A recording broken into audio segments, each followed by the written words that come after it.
time once again to slip into your camo, grab your bow, and join us out in the field for another episode of the Up North Journal, presented by PSE Archery.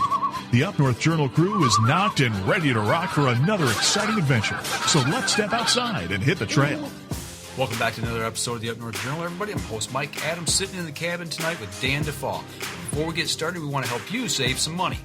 That's right, folks. Don't forget to use our promo codes to save that money. And let's start off with buckbaits.com. That's right, the brick and mortar store of Buck Baits down at Sterling Heights, Michigan at 15 and Dodge Park. Go over there. If you're on the website, buckbaits.com, use the promo code UNJ20. That will get you 20% off your order. For those of you who are looking for Easy Cut products, make sure you go to easycutproducts.com. And when you're there, use the UNJ promo code UNJ15 off to save 15% off your order. And let's not forget Lincoln Roan over at packermax.com. It's never too early, never too late to think about the Packer Max. Go on over to packermax.com, use the promo code UNJ25. That'll get you $25 off your order over at Packermax Outdoors. For those of you looking for some new firearms and firearm products, make sure you go over to the islandarmory.com. While you're there shopping, use the promo code UNJ10 to save 10% off your order there. If you shot that bird of a lifetime and you want it mounted, don't forget Troublesome Creek Taxidermy. We've had them live on the show. We've talked to them. You want to get 10% off your order, go to Facebook, go to troublesome.creek.7, find their website. If you go to our website, UNJ, make sure to click on the button to download the form. You get 10% off over there using the code UNJ10. Looking for that game call, whether it be a squirrel, whether it be goose, duck, deer, make sure you go to JPO Game Calls. Look for them at jpogamecalls.com. And while you're there shopping, use the UNJ10 promo code to save 10% off your order. And Miller Deer Tracking, the man that seems to never sleep during deer season. Get 20% off your next deer tracking using the promo code UNJ20. Look for Miller Deer Tracking on Facebook or give him a call over at 810-240-4891. Looking for the hottest new plastics to take on the water, whether it be hard water or soft water? Make sure you go over to southernindianabaitco.com. While there, use the UNJ promo code UNJ10 to save 10% off your order. Deer Camp Coffee, folks. We drink it every night on the show. You want to try it? You can go to the brick and mortar store at 15 and Dodge Park at Deer Camp itself, or go to deercampcoffee.com. Also use our promo code UNJ10. You get 10% off your order. And don't forget, get a bag of the UNJ medium roast blend there as well. All right, Danny, where's our live view camera look from tonight? That's right, folks. We are going all the way over to the Western UP in Wakefield Township to the Snow Chasers Lodge. That's right, folks. They got snowmobiling, they got snow, and it's 29 degrees. I see icicles, cars, and trucks and trailers. It looks like we're in the middle of a parking lot in the middle of a blizzard, Danny. It's the Western UP. What do you want? Oh, that's right. It's snow. Yeah, it's like right next to the North Pole in Santa Clara, right? Pretty much the end of the UP, and then you fall off into Minnesota. All right. Well, welcome back. Another episode of the Up North Journal, everybody. Host Mike Adams sitting in a cabin tonight with Dan DeFaw. It's been a couple of weeks, but we had Christmas, and we just thought it'd be good to take some time off the family. But we're back for our last episode of the year here in 2022. Have a good Christmas? It was a great Christmas. You know, we had that blizzard there for a little bit, and now all of a sudden it's going to be like 50 tomorrow. Yeah, I know. Welcome to Michigan, right? Well, they're already searching for somebody out off the Quantico right now in the Saginaw Bay. They left their gear out there. They don't know if they went through the ice or if they got off before the ice broke away. So, anybody talk to Adam? He's actually on tonight. Oh, good. So, yeah, all right, it's not him, but you know, thoughts and prayers for the people out there. Absolutely. If they're missing, you know, I mean, it's a bad deal. But yeah, the ice is not safe at stay on. Oh, heck no. So, especially out there, right? Yeah. You know, and that's one of the things we tell everybody. You know, that you hear the first ice is best ice. Yeah. Yeah. Well, it's also good to home. Exactly. So, well, we got a good show tonight. We got some Michigan legislation that's being looked at that we thought we need to get somebody on to talk about. We've had the elections, the new legislation. The new legislature is going to kick off next year in January. Yeah. So Democrats have control. So you know what's going to end up happening. Yeah. So I hope it doesn't happen, but well, they're going to push, right? So we thought we'd get somebody on, professional speaking, a firearms lawyer, and of course we got to have the Island Armory on, Natalie and Jason, because they're just good to have on. And that's right. So we got Jim Makowski, a firearms lawyer, and we also got Natalie and Jason on tonight. Guys, gals, welcome to the show. Hey guys. Hey, thanks for having us. Thanks for having me on. Everybody have a good Christmas, I hope. Yes, no, maybe so. Nobody's saying anything. Come on, Ken, got your tongue tonight? Come on, Santa didn't leave coal in your guys' stocking now, did he? Yeah, we got kids, so it's chaos for Christmas. There's nothing better than chaos, because there's one day you're going to be sitting there going, I know. I miss the chaos. Just hanging out with this guy, wishing the kids were still around. I know. I get it. Yeah, there you go. Right, exactly. So, And no one got me a staccato, so. well, we got everybody on tonight. Basically, the thing that really prompted this whole discussion tonight, what we're going to start with anyway, is House Bill 6544 here in the state of Michigan. Absolutely, and I was talking with Jason and Natalie, and we talked about this. If you haven't subscribed to the Island Armory newsletter, you get it, and they send out emails to you, and she had a link to this legislation coming up, and I was like, wow. So I happened to be at the Island Armory this past couple weeks, and I was talking to them, and we thought, you know what, let's talk about it before it might happen. We don't know what's going to happen, but we thought we'd get the lawyer on himself, and that way we're not doing anything bad. We're not disinformation police are going to jump on us, right? So, but what better way to find out more information? Well, to kind of kick it off here, either one of you want to jump in? I mean, the gist of this bill, what they're proposing, just kind of summarize it and let us know what we're looking at? Either one of you want to jump in? I would like to take it. Let the lawyer do the talking, right? Okay. Sure. So HB 6544 is an assault weapon ban.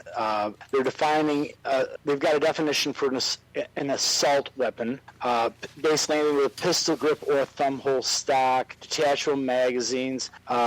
The proposed legislation, if it went through, would say that after January 1st of 2024, no one could manufacture, possess, purchase, or sell an assault weapon in the state. They'd have to be registered. They could continue to own them if they registered them with the state police, and would have to continue that registration every 5 years. And it'd be a 5-year felony to possess an assault weapon under their definition without registration.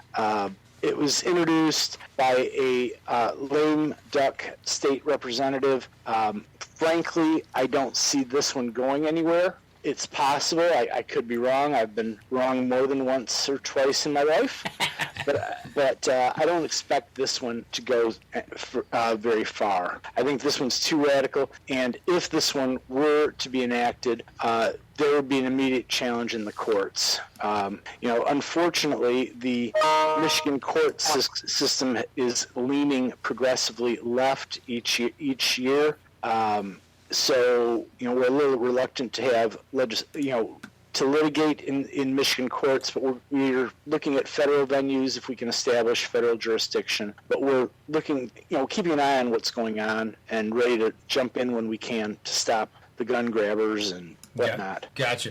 Before we go too much further here, Jim, just give us a little bit of your background and the credibility that you bring to the table on this kind of stuff here. I mean, you told us before the show you've got 22 years of experience at litigating firearms law. Is that correct? That's correct. I've been practicing law since 2001, so this will be 22 years coming up real shortly here. I have handled criminal defense with regard to firearms law for almost that whole time. I've done a lot of Second Amendment litigation, gone to the Michigan Supreme Court on a couple of Second Amendment cases, had several cases that have brought national attention regarding firearms rights and firearms law and people being wrongfully charged. I am the lead counsel for Michigan for United States Concealed Carry Association, and I wrote the USCCA Concealed Pistol Licensing Program for Michigan. So I know a little bit. It's not your first rodeo. Maybe not. and I'm quite sure it will not be your last as well. So God willing. There you go. So with that being said, kind of looking over this House bill, from what I kind of got out of it and looked at and heard, can't believe everything you always hear, but it seems to kind of follow along with what they're trying to do on a national level too. Is that correct? Yeah, it's patterned closely after what they're proposing at the federal level. I think that at the federal level, thankfully, we've had a change in Congress and the House. I don't think they're going to get very far at the federal level, but they're trying to do it here in Michigan. for sure. Okay, so looking at you said that it's pretty abrasive of what they're trying to go after. You don't think it's going to gain a lot of traction? Hopefully, with your experience, why would you say that? So, yes, the Democrats hold a slim majority. However, I think that there are enough Democrats in the legislature who will see that this is just an overreach and that we can persuade to split off from the party on this issue. And if the legislature does enact something and we can't block in the legislature, then we'll resort to the courts. Okay, and that'd be go ahead. Yeah, because New York State Rifle and Pistol Association versus Bruin was the best U.S. Supreme Court case in the last 50 years, and we're going to be playing it to its fullest. Okay, all right. Natalie and Jason, we haven't heard from you yet. Obviously you've got a vested interest in this bill not becoming law as well, but just kind of give us a quick take from your side. Well, our sales are going to be through the roof if it goes through. I was just about to ask you, when something like this gets brought out in public or ends up on the news, do you see an uptick in your sales, like they become the best salesman ever? Yeah, every time they talk about banning, high capacity, or we call them standard capacity magazines. They like to call them high capacity magazines. Every time they want to try to ban those, people are out buying magazines like crazy. This right now, people are buying, AR-15s like crazy. They're buying anything they think is going to get banned. I've done a ton of CPL classes. People are afraid that, whatever's going to happen with the rest of this stuff, that if, the rules change with that, they want to get their CPL now sooner than before they can't anymore. Or they go ahead and they go ahead and they change and critique the CPL requirements or whatever they come up with in wanting to do, right? Yeah. Well, just as an example, during COVID, people panic buy. No matter what the situation is, if it's something that they're afraid they're not going to be able to get it, we did a state lockdown, and the first 3 days of the lockdown, Jason and I sold every gun we had on hand. It was insane 3 days. Since all this stuff's been coming out, he's right, we've been selling more ARs, we've had more people calling, asking us what we think is going to happen. I tell them, same thing I'm going to tell you guys. We're going to hope it doesn't go through, but if it does, you've got until 2024 to buy your AR if you want one. Well, see, what I'm afraid of is you get something like this thrown out there, right? Like Jim said, it's probably not going to go anywhere, but all of a sudden they start picking it apart and putting pieces of it into other bills, and they start slipping things through it. And all of a sudden, before you know it, there's something passed that is like, whoa, where'd that come from? Our wonderful government seems to... We got to pass the bill so we know what's in it. Right, yeah, 4,000-page, bill, and we're going to pass it in 2 hours. But read it, right? There you go. Tammy Delk has met Jim a couple of times at Detroit Arms classes and events. And Linda Martin says he is the best of the best. So if anybody out there has got questions through tonight's show, for those of you who may have not been on the Up North Journal and watched this before, in the chat, please put a question in. We will do our best to get those through and ask of Jim or of Island Armory, right? Natalie and Jason. So, and a lot of people are. I don't know if you guys want to talk. A lot of people are buying AR pistols right now and anything pistol related. Okay. There is upcoming. We're hearing upcoming changes. The ATF decided to make a worksheet on what is an SBR and what is not an SBR. So people are kind of panic buying those a little bit right now. For people who don't know what an SBR is, it's a short-barreled rifle. Can't use acronyms. Don't worry. Don't worry. It's the way of the world. Any firearm with a barrel shorter than 16 inches that has a stock on it is considered an SBR. If it has a pistol brace on it, it's considered a pistol right now. Now, coming soon, that could be you know what? Let's talk about that after the break. But before we go to break, anyone that has anything to talk about legal and about guns and wanted to get a hold of Jim, he does have a website for everybody, MakowskiLegal.com. Just go over there, give him a call. He'd be happy to talk to you about it. Anything you can scroll on his website, from CCW Defense, NFA Trust, Criminal Defense, and so on. So check out that website. And of course, go over to IslandArmory.com. Check out their wonderful website. It changes daily. They've got inventory coming in and out of their business every day. And just as you saw on our intro, use the UNJ promo code to help you out with there. There you go. All right, we're going to step outside. We're going to take our first break. We'll be right back after this. PSE Archery has reinvented the way you buy bows. From now on, you can make the most educated decision possible by basing your bow choice specifically on your shooting needs and goals. All you need to do is ask yourself, what kind of shooter am I? What do I want to achieve? PSE will help find the right category for you. So, what kind of shooter are you? Find out at psearchery.com.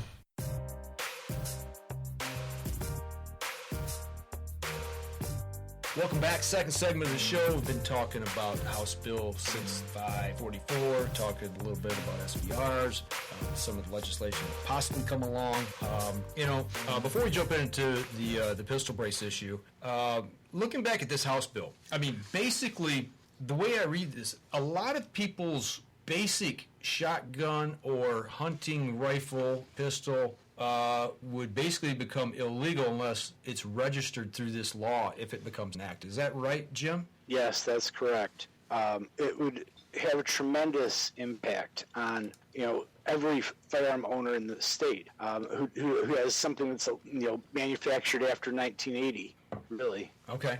So you're looking at even like maybe a shotgun with a thumb hole stock, a turkey gun. Anything like that, anything with a pistol grip on it, anything like that could be considered illegal under this proposed legislation. Exactly. I got a turkey gun that's got a pistol grip, and then I got another gun that's got a thumb hole. Yeah, and I've got a 270 Winchester rifle that has a thumb hole stock and a detachable magazine. So that would be an assault weapon under this legislation. And it's a hunting rifle. I mean, it just blows my mind some of what they deem. To me, an assault weapon is anything you put in your hand, you hit somebody with, or take their life with. That's an assault weapon. Baseball bat, a hammer, a knife, whatever. Anything you can pick up, fire extinguisher, and throw it at somebody. So it's feel good legislation. It's designed to make people feel good, and it's not going to do anything to stop violent crime. Oh, absolutely. What's a folding or a telescoping stock going to do? Exactly. Nothing. I work in the media, in the news industry, and that's one thing we always do these stories, and it talks about, this is going to make everybody feel safer. I go, well, what good does feeling safe do if you're not actually safe? There's a difference in feeling safe. Like you said, feel good. It's a feel-good thing, and instead it's taken law-abiding citizens and turning them into criminals. And I got to imagine, too, they talked about the existing ones that you already have, that you're going to have to register those every 5 years. Is that a money grab as well? Oh, probably. And who knows what they're going to put on that? They could price it right out of the existence of other people, or people actually registering and being able to keep them. This is why we're going to have to resort. We might have to resort to the courts. Exactly. That's I get a feeling that's where something's going to happen in the next 2 years. That's where it's going to end up in the state. But you just look at some of this legislation, and it says here you got to register the assault weapon with the Department of State Police. You got to renew the registration every 5 years, or like you said, you could end up in jail for 5 years, the felony. Well, it's absurd. Right, exactly. Then it's a statewide gun registry at that point. And everybody knows what the fear of that is once they know who's got them, what they've got, and where they're at, it makes it a lot easier for later on if there is a reason to come take them. So. The logical next step from registration is confiscation. There you go.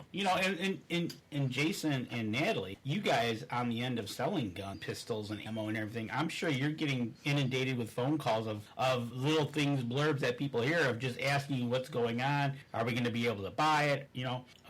Taking your CPL class was great.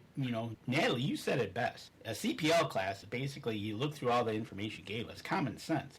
Some of this stuff doesn't seem as common sense, but like I said, you must be getting phone calls left and right when some of this stuff hits the news. Well, it's just criminals wanting to do the right thing and telling us that they're going to definitely register their weapons if this comes through, right? Isn't that the whole point of this? Right. It's well, it's like that. The deer see the no crossing sign, right? Yeah. Come on, guys. We do have a question for anybody that wants to jump in here. Are they doing any laws about air-powered rifles? I have heard that they can be pretty powerful. Do we know of anything out there about that? Well, a couple years ago, the air rifles were specifically excluded from the definition of a firearm. And yeah, there are some, really powerful air rifles now capable of taking a deer, but they are not considered a firearm under Michigan law. So nothing so far. Not at this time. Coming soon. The ATF doesn't look at them as firearms either, so. Okay. Well, for now, right? Yeah, for now. Till they figure out a way to get money. Then they'll definitely figure out how to do that. Tammy Delk, you've got some great advice. Never take legal advice from friends, family, or social media unless you should call Jim and defend you in court. Well, Jim, actually, we were talking about that before the show started, and you said a lot of the cases you have are people thinking that they're doing the right thing and actually are breaking the law without really knowing it. I have defended so many people who they think they're in full compliance with the law and they miss one critical step and then they get charged with a 5-year felony, or they forget to renew their CPL. I had a guy a few years ago, he forgot to renew his CPL because his wife was bedridden with a problem pregnancy, got pulled over for allegedly rolling a stop sign, got charged with a 5-year felony because his CPL was expired, and the prosecutor refused to give him a deal. So this upstanding 38-year-old guy, member of his church's security team, is now a convicted felon. Which in turn means you cannot possess a firearm. Correct. And I actually brought him before the Michigan Senate a couple years ago to testify, begging for a change in the law with regard to this, and that fell on deaf ears. Yeah, of course. Okay, so that gives. I have a question then. When your CPL is coming due after 5 years, is there any grace period, or if it ends on the 31st of the month, the day after, it's fully expired? Is that there is no grace period whatsoever. So you must put in before it expires to make sure in time that it renews before that date. Sure, and one of the other things too is under the latest changes to the law that were probably 5 or 6 years ago now, the county clerk is supposed to mail out a renewal notice approximately 6 months prior to the expiration of your CPL. The problem is they mail that renewal notice out to the address that is on file for when you applied for your CPL. They don't track it with the Michigan Secretary of State for their driver's licenses. So if you've moved in the last 5 years, you're not going to get a notice. That's me. And I've already done that. That's the first thing I did. And why they can't coordinate with the driver's license database is beyond me. I don't understand that. But don't count on getting a renewal notice as your reminder. Go in your phone. Everyone's got a phone with a calendar now. Program in 6 months before your birth date. Renew my CPL. At that point, your 5-year point. And then put the reminder to happen every single day thereafter until you renew it and then erase it, so you don't miss it. But that's a great point, because I've moved. It'll be 2 years in July. In April. And one of the first things I did was contact the county here and find out exactly the procedure I had to go through. I was like, I need a change of address. How's this going to affect me? Does it affect me now? Does it affect me when I renew? And our county clerk was really good, and she walked me through the whole thing and told me how to do it and how it was going to happen. So, Genesee County, thank you. That's one thing I guess wouldn't right here, is at least the person there behind the desk give me the proper information, and I've got it changed. But she also said to make sure, to have that reminder, like you had said, put it somewhere where you're going to know, and if you don't get that letter, within that first month of being when you're supposed to get it, contact them and get it done. You don't necessarily need to have that letter. You can still get it done without having that reminder sent to you, correct? Correct. But it's easier if you have the letter, because usually there's a PIN code on there for online renewal. Right. But you can get that PIN code from the Michigan State Police to renew it online if you don't get that letter. But just make sure you renew it, because it's money for me when people get charged with a felony for renewal, but it breaks my heart every time I have to take people's money to defend one of those cases. Right. Yeah. It's just something it's easily forgotten. You don't think about it, that often. So. Well, that's the thing, right? It happened. It looks like it happened to Tammy Delk. I know she moved, and they ended up she had to go track hers down, because I don't think they forwarded. Yeah. They didn't follow through, and it looks like Adam Wynn just renewed his, so he's good till 2027. There you go. So stay on top of it, folks, because the day after it expired, it's expired. expired. You don't want to end up being that guy that's got to call Jim. I'll take it one step further. Everyone should reach into their wallet right now and check that expiration date. And I've said that to a lot of people, and I've had a few people who say, "Oh no." Right? Yep. Yeah. It's one of those things, right? You got to stay on top of it. It's funny you say that, but every time I get in my wallet, and for whatever reason I get my, if I'm at the store and I'm buying some adult beverages, and they want to take and put my birth date into their little computer thing there to make sure that I'm 21 years old, which I'm just over one. But anyway, I always do. I look at that. Every single time I look at that date because I got it right underneath my driver's license, and I make doggone sure I know exactly when it's coming up. So that's a great point. Check it. Absolutely. So we were supposed to be talking about pistol braces. Yeah, we were getting there. We kind of got off the subject a little bit. So, you talked to Natalie and Jason about this when you were down there, right? Yeah, they brought it up that, they're even going after that. And then just before the show, we talked to Jim a little about it, and we wanted to get his input on where, he thinks this might go. All right. Whoever wants to jump in here, go right ahead. Well, yeah, Jim can start, and then we'll give our 2 cents. Okay. Sure. So the ATF has just come out with a new set of rules redefining what they consider a pistol brace. And there's a 70-page document that came out with a worksheet that scores more than 40 different criteria to determine whether a pistol brace is actually a pistol brace or if it's actually a stock, and then putting that on an AR pistol or whatnot would constitute creating an SBR, short-barreled rifle, which is obviously federally regulated. There's over 40 criteria, and each pistol brace that is being marketed right now, you score it on that sheet, and then it tells you whether or not it is illegal or it's illegal. And there's a couple of them that are in gray areas, but there's a lot of popular braces out there that are now going to be considered an SBR.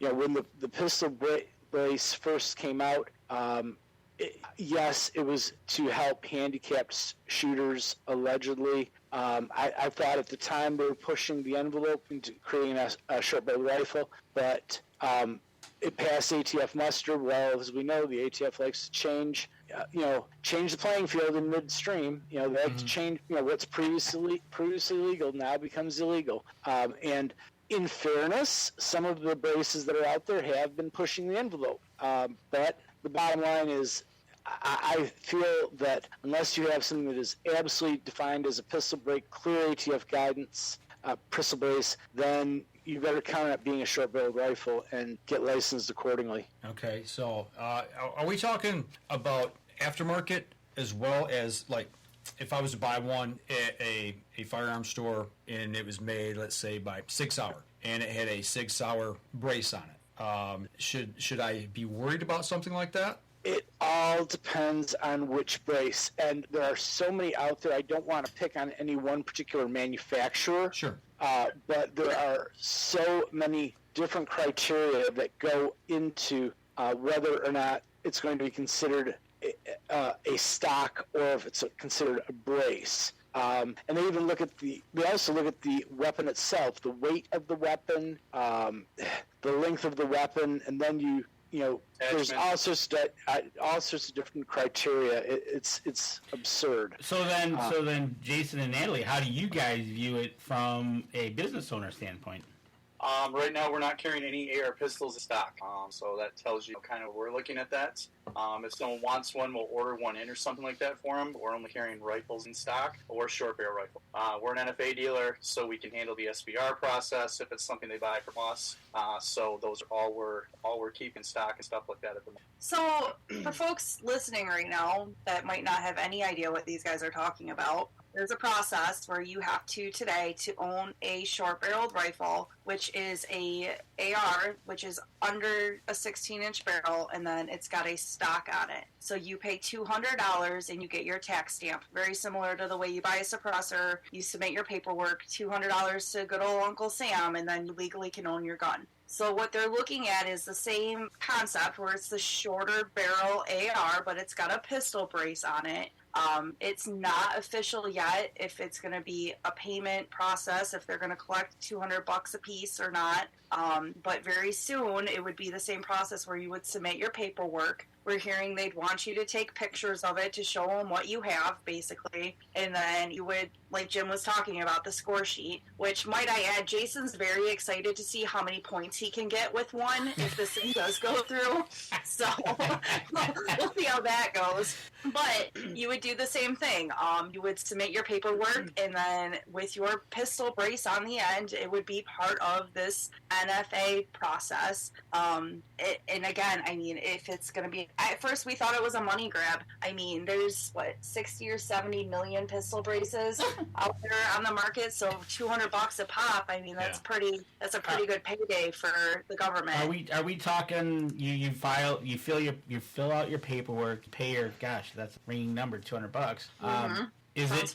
Yeah, right. Is it immediate, or do you got to do the waiting game again? That is a waiting game. Yeah. All the NFA is a waiting game. Right now, the ATF's claiming they're backed up with the NFA process. So last year, about this time, the ATF went live with electronic Form 4s. So we submit fingerprints electronically now. It used to be paper. And so now we do the whole process online. The ATF had promised that would speed things up. Well, the ATF obviously didn't. It's not speeding. It's speeding things up a little bit. Right now they're running about 9 months, we're seeing on average. But they're saying there were so many applications that they got backlogged. So that's part of the issue that we're seeing right now. But so what is it going to look like if 60 or 70 million of these be registered the same way? Or, the Form 4 or Form 1, if you created it, or whatever form they decide to call it for these, what's that going to do? Well, that's going to, what's going to happen. When this year started, you went electronically, the ATF did, and at one point when we were talking earlier in the year, it was taking about 77 days, you were guessing, on average, for a turnaround. But obviously something happened because it ended up taking 8 months in general. But, like you said, at $200 a pop, it's a lot of money. It's a lot of money. Someone's going to get pay raise. Well, we're looking at this. The bigger thing with this, I think, though, a lot of people carry AR pistols inside their vehicles. Mm-hmm. If that now becomes an SBR, you no longer can keep that firearm loaded inside the vehicle with you. Jim can probably, do a little more to that, but it's no longer a pistol. It's a rifle. So the state of Michigan will look at it as a rifle as well. So those people that want to keep one loaded inside their vehicle with their arms reach for protection, whatever they might do, you know what I mean? That no longer could be able to do that. Also, SBRs, in order to travel outside of the state, requires ATF approval. You have to let the ATF know if you're going to be leaving the state with an SBR. Don't with a suppressor. Why, I don't know, but that's how the ATF is. So if you wanted to travel with one, you'd have to notify the ATF. They have a form you have to send in to them and stuff like that, notify them where you're going, how long you're going to be there, and that sort of stuff, traveling. It'd be the same way if you moved out of state as well, I assume. If you're moving out, if you're ever transporting a short-barreled rifle, short-barreled shotgun, AOW, or machine gun, transferable machine gun, you have to notify the feds at least 3 weeks in advance. Okay. All right. And don't go through Illinois, New York, California. Right. Well, okay, so for the people who've got a brace, right, and they come up with this points system that Jason's going to win, most points wins, I guess, according to Natalie. But seriously, though, on a serious note, let's say it doesn't pass muster and it becomes an SBR, and they've got this firearm in their home, and they now have to fill out this paperwork. Once you fill that out and send that in, what's going to happen with the firearm? I mean, does it stay in their possession? Does it have to be put in lockup? Or if you don't pass the check, do they come get it? What happens at that point? Well, that's a really interesting question, enforcement of this. I mean, last time I heard pistol braces are not tracked. The sale and transfers not. You can buy them anywhere. So how would they enforce it? It's not enforceable. Mm-hmm. It would be enforceable on new sales. What would they do? Presumably there'd be a time when they would grandfather it in, or not grandfather in, but there'd be an amnesty period to allow you to register them. And after that, if you failed to register during that amnesty period, then you'd be subject to a federal penalty. It would be a 5 or 10 year felony, depending on how it was charged. Probably 10 year. Something like this, is this kind of going after what we talked about earlier, like a feel-good thing? I think so. I think short-barreled rifles are great. I have several, registered. I have my tax stamps. I think the pistol braces are less great. I've never been really impressed by them. That being said, they do have their uses. But Are they going to deter someone with, evil thought, evil process, someone to stop the next school shooting? I think not. It's feel-good legislation. All of this is. Okay, well, Jason, let me ask you a question on this. So, if somebody has one and it doesn't pass muster, is there a way to take that off and put something else in place of it that would pass muster? Or, I got to imagine that, that's where the buffer tube and everything connect to the frame. So, walk us through that, how that would happen. What could you do? The weight portion of it is going to get most AR-15s. Okay.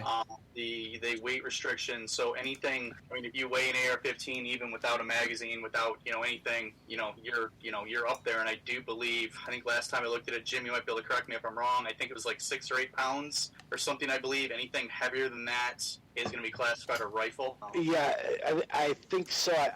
Well, if it's a pistol, a AR that is less than 64 ounces is not even suitable for a brace, so that would automatically be discounted. If it's more than 64 ounces with a magazine unloaded and the accessories removed, then it becomes possibly eligible for a brace. The worksheet is so obscure, it's ridiculous. Sounds like most of these are, most of the stuff, people ask all the time, is this an SBR? Is it an AOW? You know what I mean? People don't even know, and I can tell you, dealing with the ATF doesn't need the time, you know what I mean? They're completely clueless on a lot of this nonsense, and, the ones you talk to, they stay nameless, but they don't want to enforce this nonsense either. They'd rather be out there going after actual criminals than turning someone into a criminal, which is exactly what this is doing. This is literally saying right now, your gun's legal, or your gun's illegal, but pay us $200 and it's legal. Yeah. Right? It's literally what it is, And are criminals going to go out and say, "Hey, I got all these now illegal, pistols in my car. I'm going to all of a sudden register these"? They're not going to do that. You know what I mean? There's still going to be criminals out there breaking the law. Murder's still illegal. But we're going to put a bunch more nonsense in place to make law-abiding citizens criminals. Yeah. Well, and that's what it is. It comes down to they're going after the fringe stuff when they should be looking into the mental health of all and going after that. It's kind of proven the point after our little COVID lockdown of what you can do to people mentally by locking them up, seeing what happened to that, right? I'll tell you what, we're running a little bit long here on this, so we're going to take our next break. We come back, we'll continue the conversation and see what else we get into. Let's do it. All right, we're going to step outside, take our next break. We'll be right back after. PSE Archery has always dominated the speed category. Now, the most revolutionary cam system ever to hit the market has perfected the shooting experience. Introducing PSE's Evolve Cam System, featuring extremely high let-off capabilities and the smoothest draw cycle in history. No other cam system has ever delivered this level of total comfort and total control. Experience PSE. Experience performance.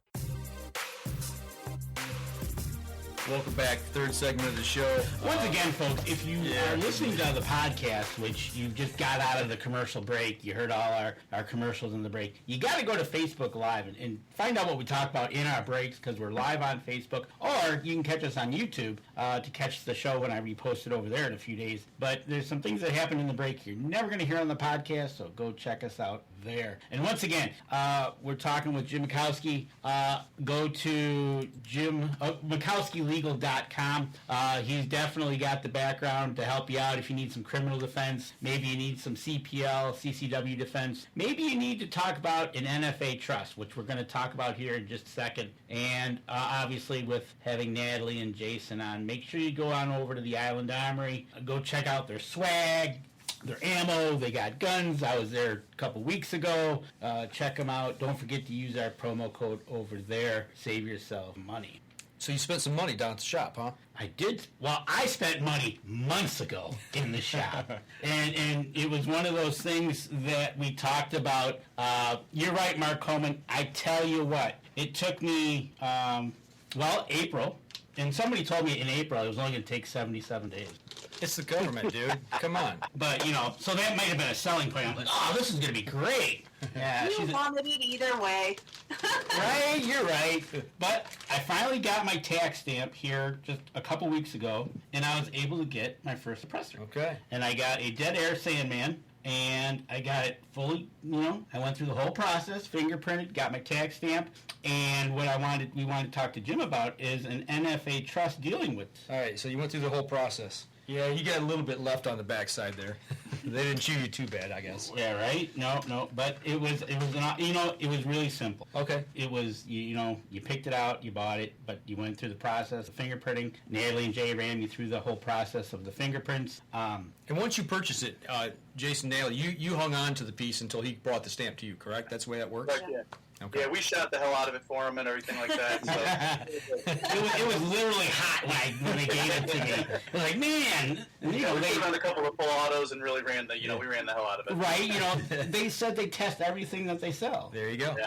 Including just the one looking out for you. Right, exactly, Jim. Just looking out for me. What a gang! And but yeah, it was real simple. It was basically you write the check, and then really it became a waiting game. Right. And that was in April. And at that time, Natalie was like, you know what, about 77 days. So I'm like, oh, okay. And it took till December. So it took about 8 months. I got to imagine that's the backup for all the other stuff. 77 days. You know what I mean? That was we had him started to come back about that, and then whatever the hell, I get it. We're dealing with the government. So it was like 14 months. That's what our last paper when we did. It took 14 months for the stamp to come back on it. So right. Hey, we are the government. We're here to help. Yeah. They're there to help get rid of your money into their hands. Right? Exactly. So I'm going to put this on my AR, and I think we're going to end up going to go to the range. When we going? Whenever we get out there. Okay, I'm game. Let's go. But nope, I've been watching how to install these little bad boys, and what are you going to put that on? I have a 300 blackout. Okay. Yep. So there you go. I will put that on that. Maybe something other I'll find to buy. Load with 220 grains. Yeah, 300 blackout's great suppress, especially with the subsonic rounds. Super quiet. I had the opportunity to shoot one time about 3-4 years ago. I was shooting a story for the TV station, and we did a little a segment for another unnamed firearms dealer here in the state of Michigan. And the guy that was there, he's like, "Do you want to shoot it?" And I went, "Duh." And we were on an indoor range, and I was completely blown away at how wide it was on an indoor range. It really makes a huge difference. So, but talking about the trust, Danny, did you put yours in a trust? No, I did not. Okay, well, whoever wants to jump in here on this, let's talk about the trust and the reasons for, or maybe the reasons why you might not want to. Well, this is one of the things I specialize in. So there's 3 paths to own NFA weapons: suppressors, SPRs, what have you. You can buy them as an individual, you can buy them through a corporation or an LLC, or you can buy them through a trust. If you buy them as an individual, you are the only one who can ever possess it. You can't let your kids take it out to the deer blind. You can't let your friend borrow it. If you buy it through an LLC, or a corporation, anyone who's a member of that corporation can technically possess it. However, you've got annual reporting requirements, annual fees associated with setting up a corporation, and if you let that lapse, which all too many people do, then all of a sudden your LLC goes inactive, and then it gets dissolved, and then you're in possession of an illegal NFA weapon. If you do it through a trust, and you as the trustee can possess it. Anyone you name on the trust can possess it. You can put your best friend on there, let him take it out to deer camp, let him shoot his an 8-point with it. You can let your kids use them. You can let your extended family use them. It makes inheritance simpler too. When an individual dies, it's a tax-free transfer to an heir, but there's another background check that needs to be done. There's more fingerprints that need to be run, and this avoids all of that because the trust owns it, not the individual. Okay, I got you. I'm greedy. It's all me. All mine. You don't want anybody else to touch it. That's right. Get your dirty hands off it. Well, I had a gentleman a few years ago who had that exact same attitude. He was an older guy, single. He bought a dozen suppressors, decided that you could bury him with them. He wasn't going to ever let anybody have them. Well, he ended up meeting the woman of his dreams. The woman had adult children, and all of a sudden he wants these kids to get these NFA weapons or get these suppressors, and we had to do 12 Form 4s from himself as an individual to the trust I created for him. So that was the cost of the trust plus another 12 tax stamps at $200 a piece. So you pay him again. I wish I had his money. Yeah, I got you. And how much does a trust cost like that? Something to set that up? Sure, I charge $400. You can get a trust online for $25. I've got nightmare stories about using those trusts. They'll accomplish a purchase. That's about it. But if you run into any legal difficulties down the road, it's a nightmare dealing with them. I had a client just recently had purchased NFA stuff on a single shot trust, and that person got into legal difficulties and couldn't possess the NFA weapons. And since it was the single shot, $25 trust, there was nobody who could legally take possession of it, and we were left with the alternative of calling the police or the ATF to take them for safekeeping. And good luck ever getting them back if you have to do that. We finally came up with a solution. A dealer took them in and listed them for repair. And that got them, in safekeeping, and we were fine there. But that trust wasn't designed to handle the difficulties of life. Gotcha. If you will. Right. Tammy's got a great line. You get what you pay for. That's true. Right? Yeah. Why, get somebody who's reputable. In this case, Jim's right here. Give him a phone call. Say, hey, need to take care of this. Well, Jim, the way I kind of look at what you just stated is I even kind of think of like that money as an added insurance policy in case you need it. It gives you a lot more flexibility, a lot more options. Mm-hmm. And, yes, it's an initial upfront cost. There's no additional fees later on, though. Mm-hmm. And it can alleviate some of the worries. One of the other things about the trust that I write, too, is you can put non-NFA firearms in there, rifles, pistols, and shotguns. Might that offer some legal protections down the road with new legislation that's out there, being proposed? Possibly. I don't know what is going to come out of all of these, changes that the Democrats are going to try to push, but it certainly offers you a level of protection that you don't have currently. Okay. Whether it's ultimately going to be helpful or not, I can't tell you, but certainly is better than what you have now, which is nothing. Exactly. Makes sense. So down the road, I might have to do something obvious. Yeah, just let me get my tax stamp and you give it to me. Oh, I don't think so, Tim. No, that ain't happening, pal. You know how that works. And when we're talking about all this stuff and all these legalities, I kind of feel for Jay and Natalie, what they got to go through as business owners with the gray areas that you're given from the ATF. Do you get these like bulletins and emails that things are changing, or how does that communicated to you guys? Yes and no. So the ATF over the summer reclassified what they consider a receiver. So 80% receivers. The ATF did a PowerPoint presentation, so something like this. The presentation was about as clear as mud, and the ATF agents that presented it weren't taking any questions because they didn't know how to answer them. Wow. That's literally how the ATF deals with those sort of situations. We do get bulletins. We got one yesterday. Now they're changing what they determine a receiver is again, it sounds like, after they've already made the rule. So previously the ATF said any 80% lower that's not milled, that comes with tools to mill it, is now a firearm and has to come to an FFL like us and be serialized. Now they're saying any 80% lower at all is now a firearm. That's what the rule they classify yesterday, Tuesday. So we literally got a bulletin about that. So I don't know. To be honest, we don't even deal with 80% lowers because I don't want to have to serialize them. We don't want to serialize them. We don't want to deal with it. I don't want the ATF up our rear ends for something they can't even tell us what the hell's going on with. So those sort of things we steer clear of. It's just, again, I don't want to, be trying to do the right thing and do the wrong thing because we don't know the right way.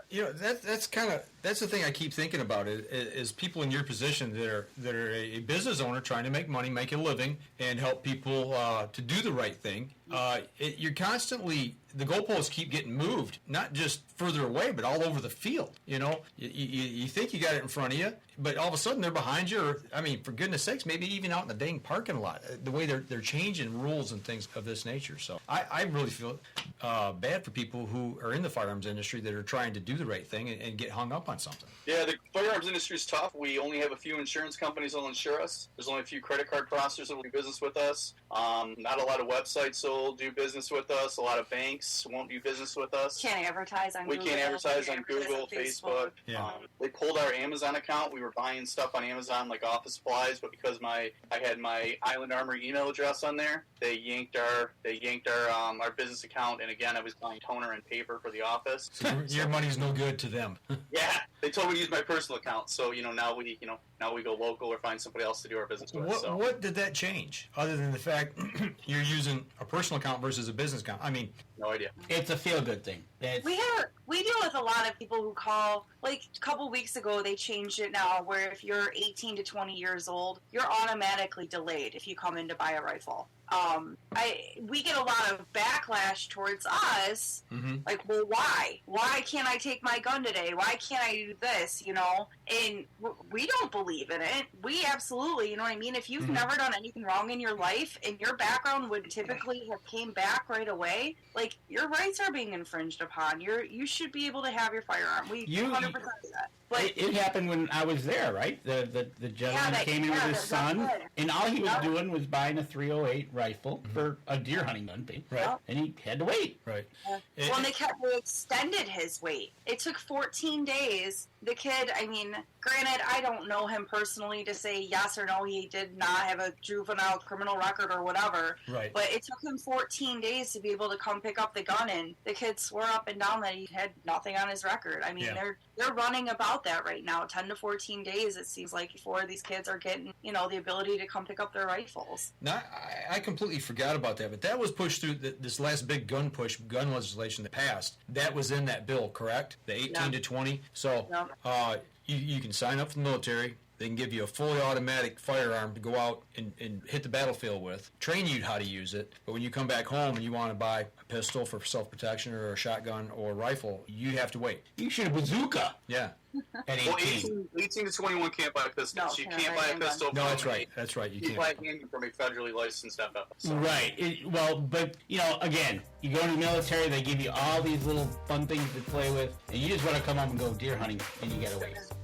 It's one of those things. And Jim, on your side, 2 questions. Why don't you hold those? Let's take a last break. We come back, we'll pick them questions. All right, cool. All right, we'll get that out of the way. We're going to step outside, take our next break. We'll be right back after this. Acceleration is part of PSE's DNA. PSE pioneered the speed movement. Now they've developed the vapor category to help you find the most powerful bows on the market to fit you. High speed equates to intense power and building the momentum you need to be successful. Are you a vapor shooter? Find out at psearchery.com.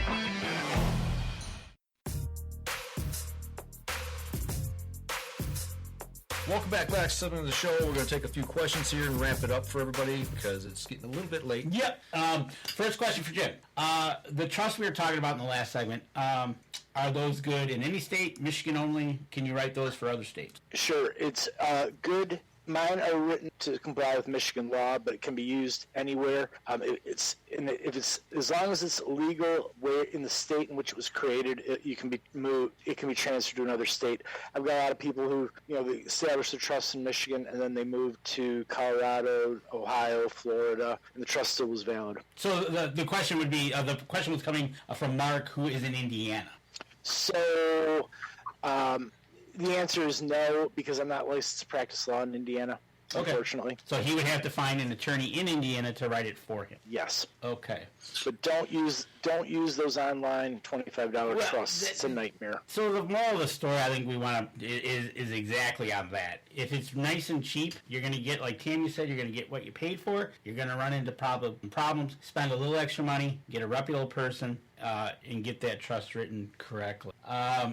The other question I wanted to ask you was, how do you find out law changes like ATF rules and stuff? How does that get cast down to you as a lawyer? I subscribe to a lot of different newsletters, online updates. I find out, plus I know a lot of people, a lot of dealers will contact me and let me know when something's coming up or if they're having a problem with the ATF. I've got my finger pretty well on the pulse of what's going on. Okay. If you write a trust, Let me see how this question is.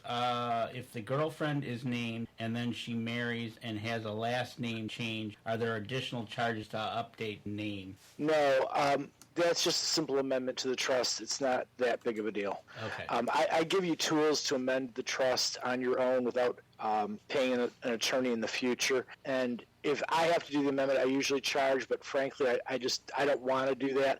I'll send you the blank forms to do it. If you send them back to me, hey, does this look right? I'll tell you yes or no. I'm not looking to make ongoing money doing that. I'm just trying to help out people and give them those tools to do it on their own. Well, you definitely got your hands full with other things we were talking about prior to the show about the machine gun thing. It just popped up yesterday for you, And can you talk a little bit about that? I can talk a little bit. I've got a client who has a manufacturing FFL SOT, which for the listeners gives him the right, the ability to manufacture firearms and machine guns. He had an FFL in Macomb County, and he bought some parts allegedly that were sourced from Russia, and they were parts that would require a lot of additional work and machining. But once that additional work and machining was done, then those could be installed in a firearm and it would become a machine gun. But the ATF is classifying this collection of metal bits and pieces that are not assembled into anything, that couldn't be just dropped into a firearm. They're classifying those as firearms and as machine guns. So it's a huge case of overreach, and I'm looking forward to defending it in federal court. I just walked him in to federal court yesterday. It's been on the local and national news cycle in the last 24 hours. So we're going to have to pay attention and watch that case go forward. We're going to say, I know that guy. Yeah, right. Right? So basically, in a nutshell, a piece of metal becomes a firearm according to them, to the ATF.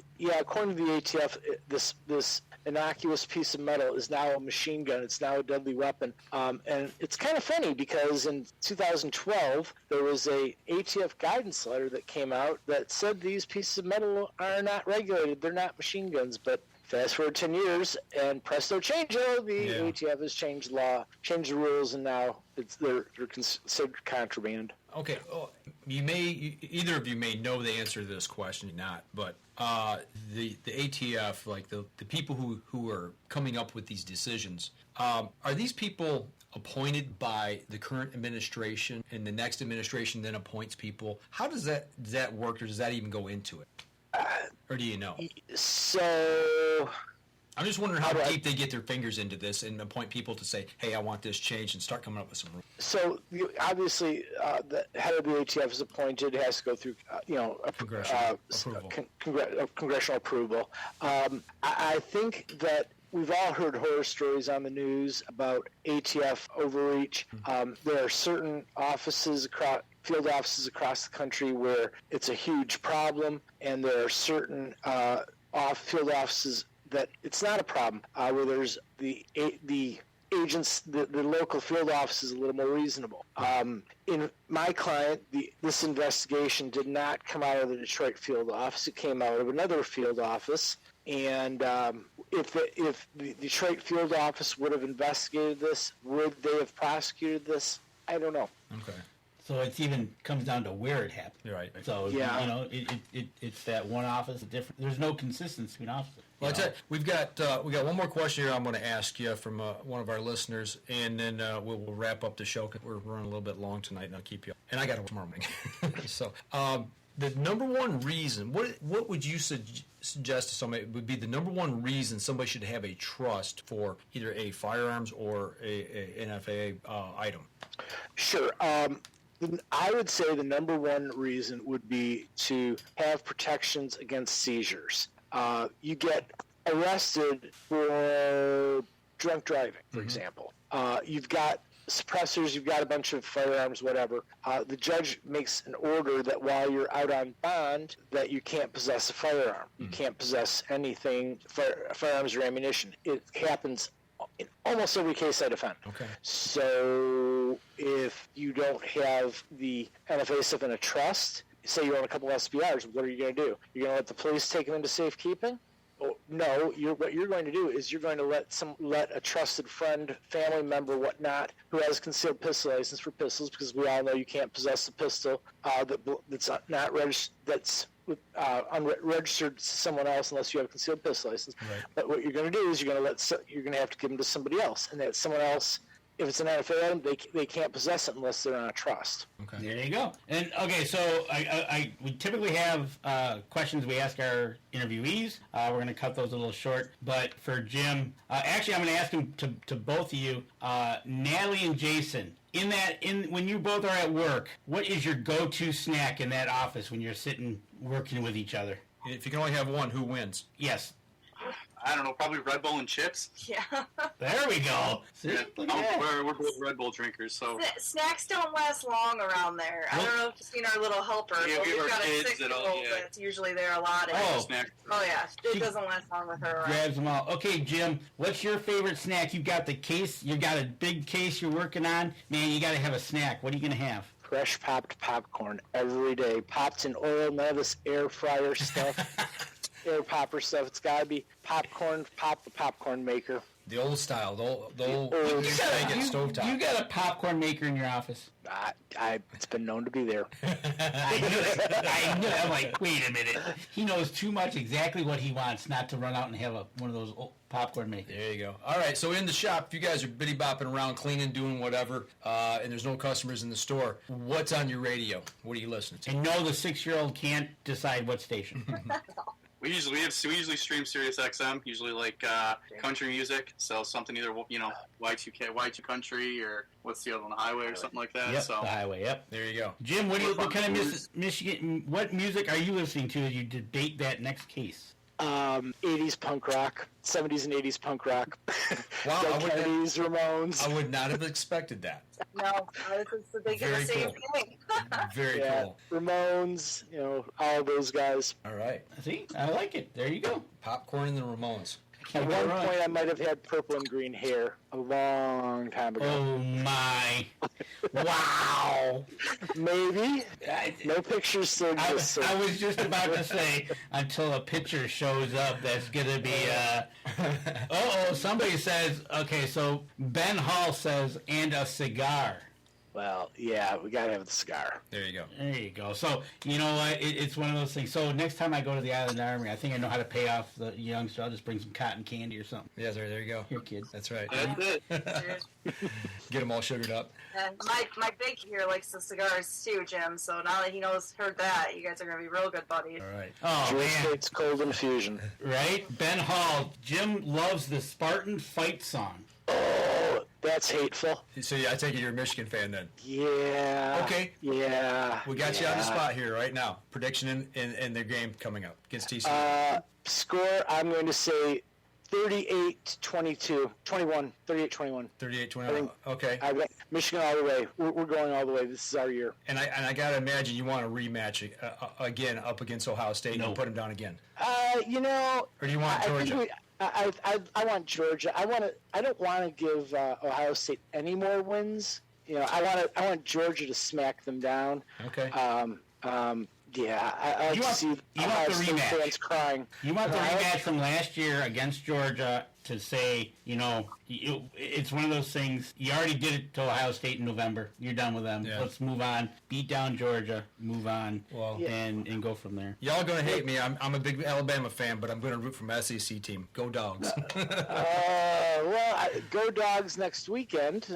After that, let's grind them under the Michigan boot. Oh, there you go. I think it's going to be Go Blue, guys. It's going to be a good couple weekends here, I think. So. All right. So once again, everybody, in case you want to need some legal advice, get over to MakowskiLegal.com. Give him a shout. He'll help you out, whether you need it for criminal defense, CPL defense, or as we talked about today, NFA trust. Also, get on over to Island Armory. I took her CPL class. Actually, Jason did help out for a brief moment, but it was mainly Natalie that helped did the course. Was a great time being with her for the morning, for the day actually. Get over there, check out the website, use our promo code, and get some ammo. Go buy some guns, check them out. There you go. All right, we're going to wrap up the show, folks. If y'all hang on, when we're done here, we'll chat briefly and we'll let you go. But for those of you out here listening on Facebook, go over to Island Armory's pages and follow them, give them a like, follow, share, and do the same for us as well. Share the show. That helps us and helps people like them who support us. And Jim, you got a Facebook page as well, correct? I do. MakowskiLegal.com and Makowski Legal on Facebook. There you go, folks. Give them a like, follow, share as well. And for those of you who listen to the podcast, remember, if you're listening on iTunes, go over, give us a review. That helps us and helps people who support us, like Island Armory as well. So that's going to do it for this week. Next week, I don't know yet. We might talk to Adam if he's around. Talk to Sal that he was out on the ice. Maybe get him on, get some ice report. His deer season and all that. And then in 2 weeks, I don't know if we're going to do a show. I will be in Indiana. Okay, that's right. You're going to be down for ATA. Yep, with Mark Coleman. So stay tuned next week. Hopefully we got somebody lined up, and we'll be back same time Wednesday at 7:30, not 8 o'clock. Maybe, because my schedule has changed. We'll just see. Yeah, we'll see. We'll be back live next Wednesday. This episode was brought to you by PSE Archery, Deer Camp Coffee, Buck Baits, JPO Game Calls, the Island Armory, Hacker Max, Sunrise Archery, and C3 Better Than Hunt Technology. Thanks for listening, and join us again here next week. Until then, remember, as we always like to say, if you're out on the water or in the woods, shoot straight and be safe. Until next week on the Up North Journal.